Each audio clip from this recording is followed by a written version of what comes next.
Well, hey kids, how's everybody out there in YouTube land today? Another fast food review. I hope the sound of the air conditioning isn't overpowering.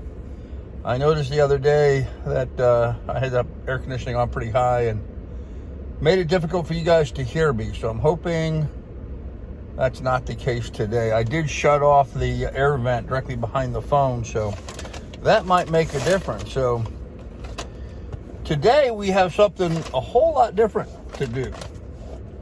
Someplace that I have only eaten it once before, and maybe this will give you a hint. Huh? What do you think? Where am I?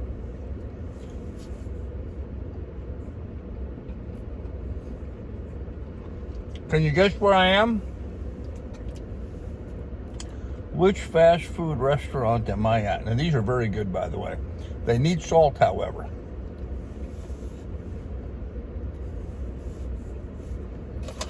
Not very salty at all. Unpacking the bag. Huh. Today we are having Fil A.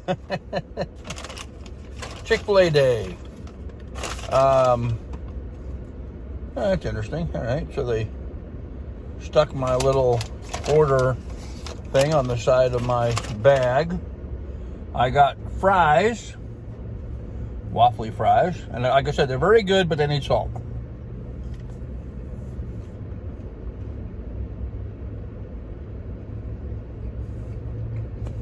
Waffle fries are just fun, you know? They're just fun. They're also nice and crisp, but yet still, you know, they're thick enough that they're still chewy. They're fun. They're cool.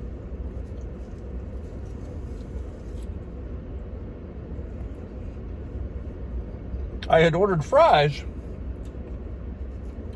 Funny thing about Chick-fil-A, you pull in and there's a person standing out there in the middle of the parking lot in the line for people to go to the drive-thru, and they take your order there. They have a little iPad with the menu on it. I ordered fries, and it wasn't until I actually pulled up the actual menu that I saw waffle fries. And I was like, oh man, I should have gotten waffle fries. Darn it, and I felt bad. And I pulled around to hand me my food, and sure enough, I got waffle fries.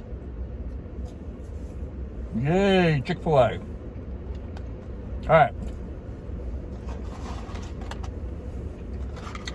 Very good fries, good supply of them.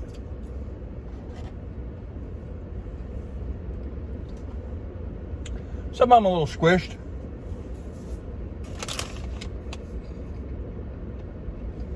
Medium fry. Medium fry. That's what we got today, was a medium fry.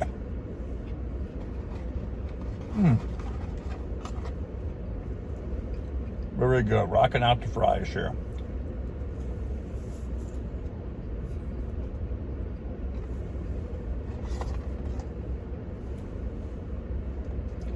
People down in the south are accustomed to Chick-fil-A.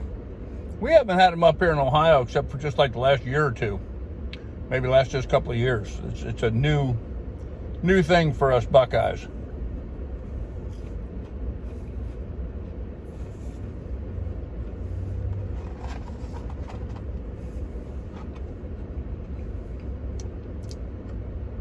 I do like that there was somebody out there to take my order.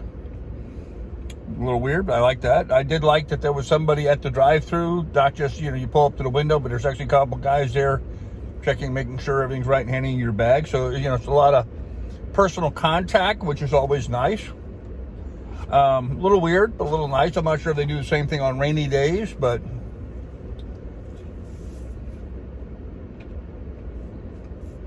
it was nice.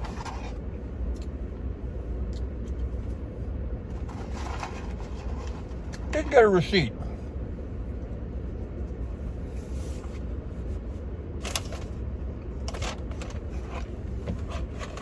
I don't think I got a receipt.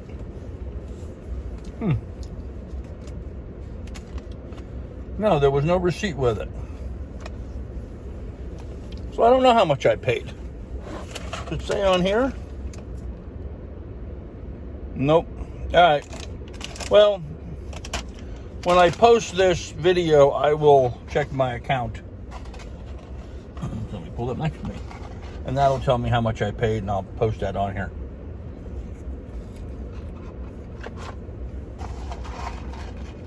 So far, I'm liking it.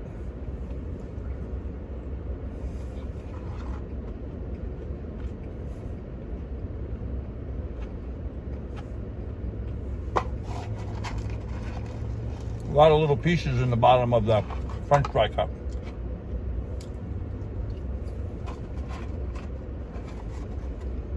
See?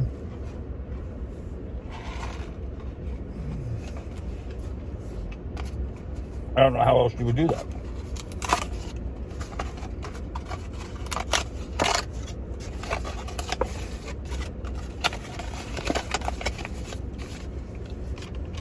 I have a small garbage sack in my truck, so I try not to overflow it. Now, did not get a chicken sandwich. I got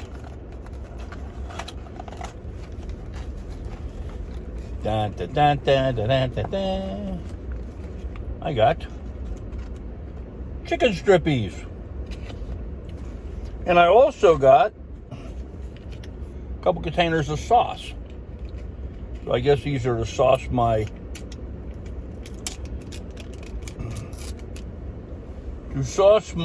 chicken pieces with. So this is very much like Dairy Queen does a chicken sandwich that, and then they give you sauces. They put it in a box with the chicken strips. And I usually only get the gravy. They have, home style gravy. So, piece of chicken dipped in a little Fil A sauce.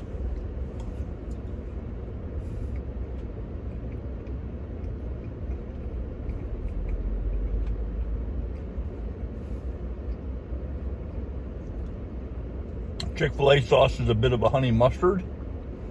Chicken's good. It's got a breading on it, but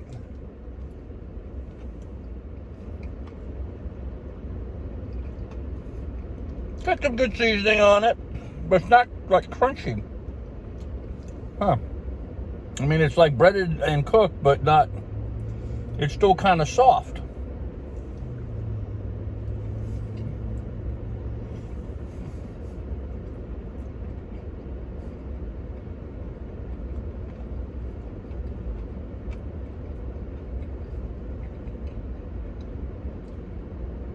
It doesn't appear to be actual chicken pieces. Not like some of the chicken nuggets you get, which are, ground up and then glued back together chicken. These look like they're actual strips of breast meat.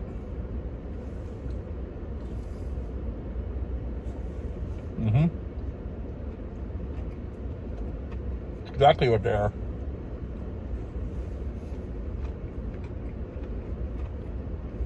Flavor's very good.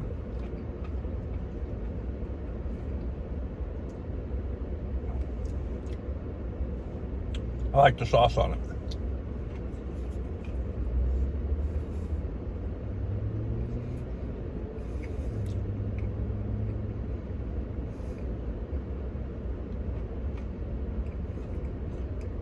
It's a honey mustard. The Chick-fil-A sauce is a kind of honey mustard.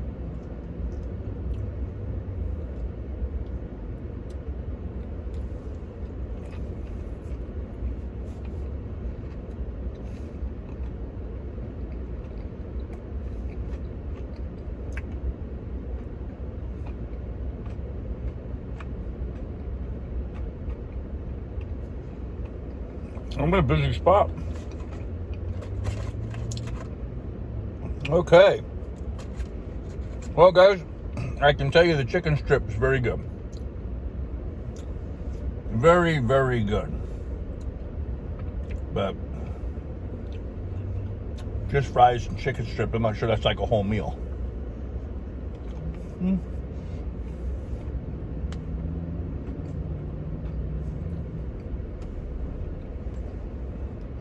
I guess by today's standards it is.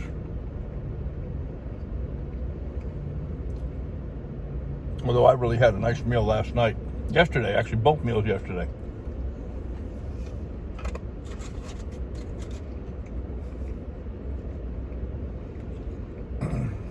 I grilled a hamburger last night on the grill with some asparagus. That was very good. But for breakfast,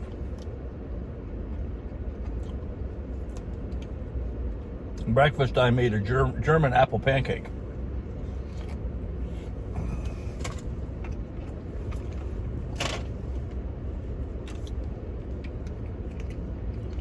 Something that's often referred to as a Dutch baby. Although I made it with apple slices.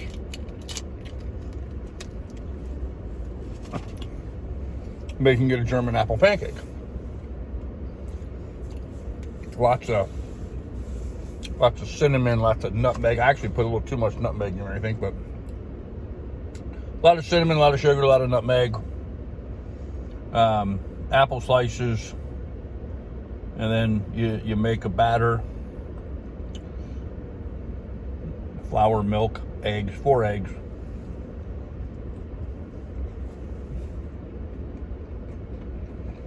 Put a little sugar, some spices in the bottom of the skillet. I just use a glass pie tin that I have. I think it works best.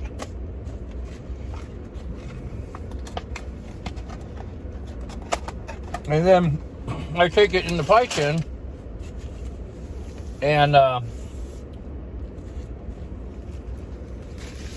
put it on a burner on low heat. So the sugar, the cinnamon, nutmeg, and all that starts to boil, starts to bubble in the skillet. I'll lay the apple slices in there and let them cook out a little bit. Preheat the oven, 400 or so. And then I take the milk, eggs, flour, baking soda, baking powder,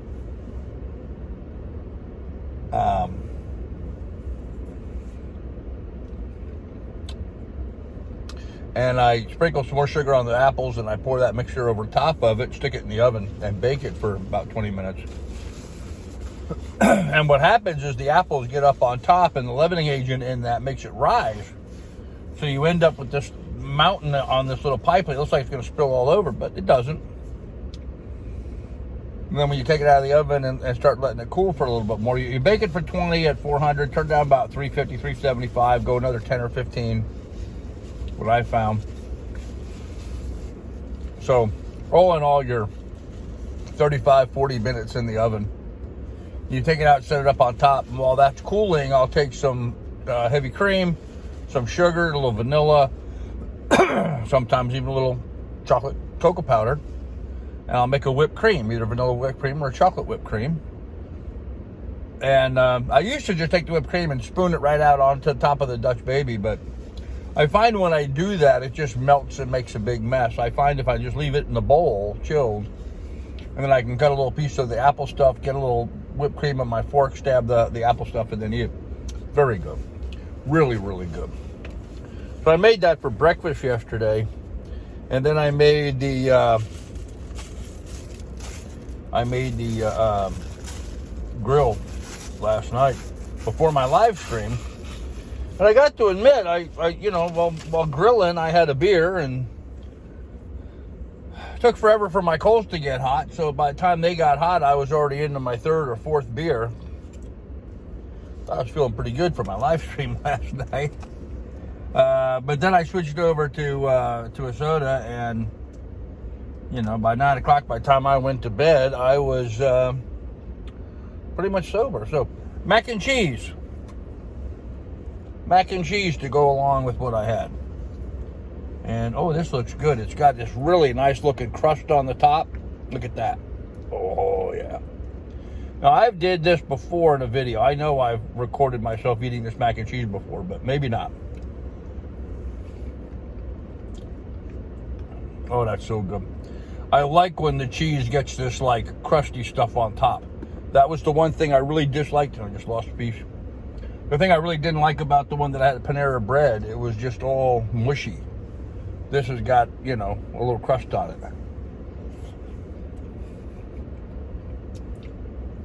Oh, it's very good. Very good.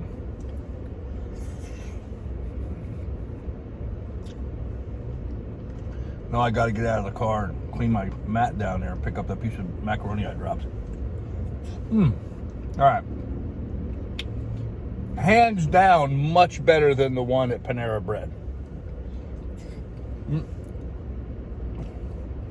Much, much better than the one at Panera Bread. It's cheesier, seems to be cheesier. Got a little on my shirt. Drier. It's not, you know, all wet. The cheese is really sticking to the pasta.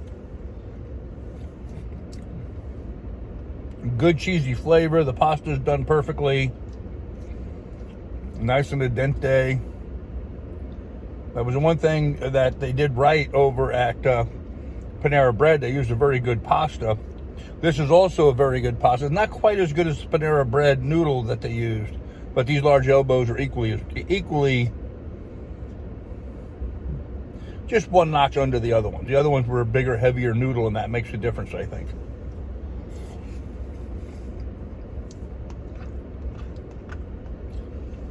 Using a bigger, heavier noodle is about the only thing that Panera did better than this. Is a much better mac and cheese. And a better serving size. The one from Panera Bread was too large. Yummy, this was so good. After eating the chicken and the waffle fries, this is like having a dessert. It really is. Except I apparently can't get it in my mouth without getting it all over me. What the heck? Well, I hope you guys have a big laugh at me wearing my food. Wow. I'm gonna have to go home and brush my shirt. Wowzers. These pastas are trying to escape. There we go. That was the end of it. Very good, but boy, I sure did make a mess of myself with that, didn't I? Sitting here like a big gavoon just chowing it down, but I am in a little bit of a hurry. I did not have much time to eat, although I'm already, what are we, almost 18 and a half minutes into this. Didn't think I was going to take that long of a break, but we'll see. We'll see. I've got to get the crumbs out from under my shirt now. I got so much on me. So a little bit of an update on some other aspects of my life. Going to be doing... I took Sunday off. And I meant to really take Sunday off. I mean, I meant to just shut my brain down and really not do anything, not think about anything, not worry about anything, not contemplate anything, not to play. I just wanted to shut off the world, you know, for a day and clear my head a little bit. And I did that. I very much did that. Well,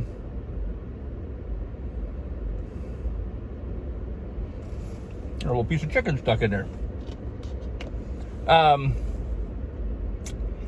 But I did end up getting involved in some thinking, you know, more strategically and stuff. And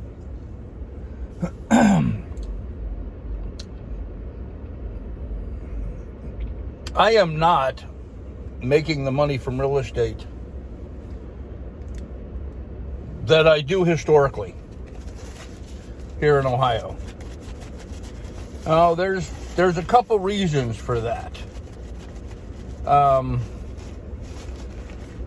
and that the reasons all have to do with the market here. For starters, the properties are just lower priced than what they were in even up in Alaska and even in Florida, certainly. Cheaper than what they were in Montana even. But the nuances of the real estate market here, the property valuations, the amount of competition, I focus historically on for sale by owners or people that have tried selling a property and failed. And I tend to have my most success with NROs. An NRO is a non-resident owner. Somebody who owns property in a particular area but does not live in that area. Now, those are very common in Montana. A lot of people own property there and don't live in Montana. Very, very common up in Alaska, surprisingly. But really, really common down in Florida. Not at all common here in Ohio. In fact, it's very rare here in Ohio. People in Ohio own houses and live in their houses. There's not a lot of vacation homes here. There's vacation homes in that they own some rentals that they rent out, but not that they live in someplace else and maintain a guest house or a vacation house here, like they do down in Florida, like they do up in Alaska, like they do even in Montana. And in the absence of that aspect of the market, let's leave old grandpa on a tough spot. I'm just not generating. What is wrong with my glasses, my eyebrows? Something going on here. What the heck? I think there's like a hair or something stuck on my glasses. Something weird when I put them on. Maybe it's static electricity. I don't know. Anyhow, with the absence of that aspect of the market here in Ohio, it's creating a real problem for me. I'm just not generating the revenue that I want, that I need. And so I'm starting to look at some alternative things, and I think I'm going to go back to kicking up my candle and soap businesses more into a higher gear. I've been playing with them, learning, experimenting, trying different things. I've been playing with them long enough now that I think I have a good fundamental understanding of the market, of the product, of the P&L in doing that kind of business, profit and losses, overhead costs, labor costs, how much time, effort, energy I have to put into it. And so I think I'm going to start a 12-month segue at this point right now. I'm going to start a 12-month segue into doing that exclusively for a source of income. I think I'm going to take the next 12 months. I'll keep doing real estate. I'll keep pursuing it as much as I can. But I think I just need to develop a different, more permanent income structure for me, and that is something that I can do from my apartment. I can do that from my apartment. I don't need to have the land, and I'm unable to buy the land because I'm just not generating the revenue necessary to do that. I'm just not. I can't tell you how much it floors me here. I've been trying to think about what's going on with this and why it's not, but it's just not working here. I mean, I had very good success in Montana. I mean, excellent success. I mean, I sold sections of land. I had $4, $5, and $6 million transactions there. Sold a lot of high-end houses. Same thing in Florida or in Alaska. I dealt with a lot of property up there. Sold some farms, sold some large tracts of acreage, sold some commercial buildings. Did between Montana, by average between 85 and 100,000 a year. Okay, that's what I was doing as a realtor in those areas, 85 to $100,000 a year. I ain't doing anywhere near that here in Ohio. And the only thing different is Ohio does not have a population of non-resident owners, and it just doesn't have a, it doesn't have an opportunity for me. I've been knocking my head against the wall, doing the exact same effort. Not effort. I'm doing more effort now than I was doing there, and more investment actually. I'm taking my income from other sources and depleting it in my investment and trying to push the marketing for real estate here. I'm just not getting the ROI on it. So I don't know. We'll see what happens. But anyhow, now I've spent a whole lot more time about this than I thought I was going to spend today. I'm going to end this here. I'm fine. I'll be fine. Just trying to work through, life. So anyhow, kids, be good and be careful. Take good care of one another. I'll have more for you here in the near future. Hope you enjoyed my little fast food review of Fil A chicken strips. And by the way, I'm going to be hitting the other restaurants for chicken strips as well. I did the hamburgers. Now I'm going to do chicken strips. I know Dairy Queen has them. I don't know who else, but whoever else has chicken strips, I'm going to do a series on those. So anyhow, be good, be careful, take good care of one another, and I'll see you later. Bye.